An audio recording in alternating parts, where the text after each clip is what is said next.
السلام عليكم ورحمة الله إخوتي متابعي الكرام من دولة الجزائر.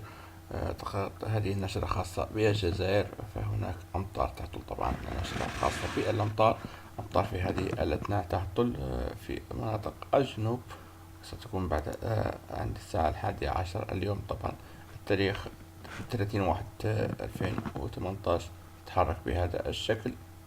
لاحظ عند منتصف النهار تقل في بعض المناطق لكنها تبقى في الجنوب، في المناطق الجنوبية.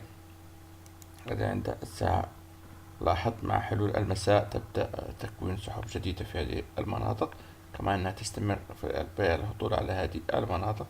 هذا بالنسبة لنهار اليوم. تزيد طبعا في هذه المناطق الأمطار. اللون الأزرق يدل على 2/10 من مليمتر، واللون الأخضر الفاتح يدل على 1 مليمتر. هذا الأخضر يدل على 5 مليمتر.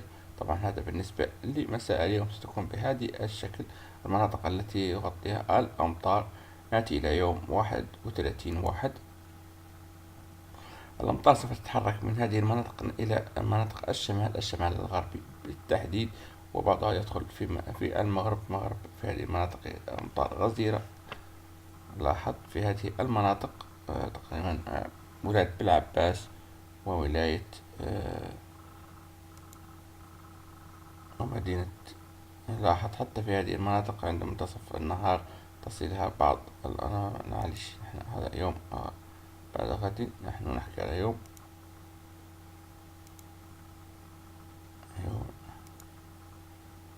لاحظ هذا عند هذه الليلة تكون الأمطار بهذا الشكل، تغطي مناطق شاسعة من مناطق غرب البلاد. تبدأ تتحرك في هذه الاتجاهات وتتمدد وتتسع. لاحظ مع الصباح تكون المناطق الحدودية.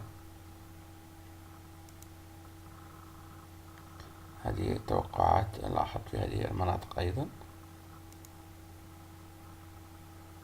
عند منتصف النهار تقريبا تكون في هذه المناطق، تصل حتى مناطق الساحل. أمطار جيدة متوقعة عند حلول المساء. تبقى في هذه المناطق. هذا بالنسبة ليوم غد الأربعاء.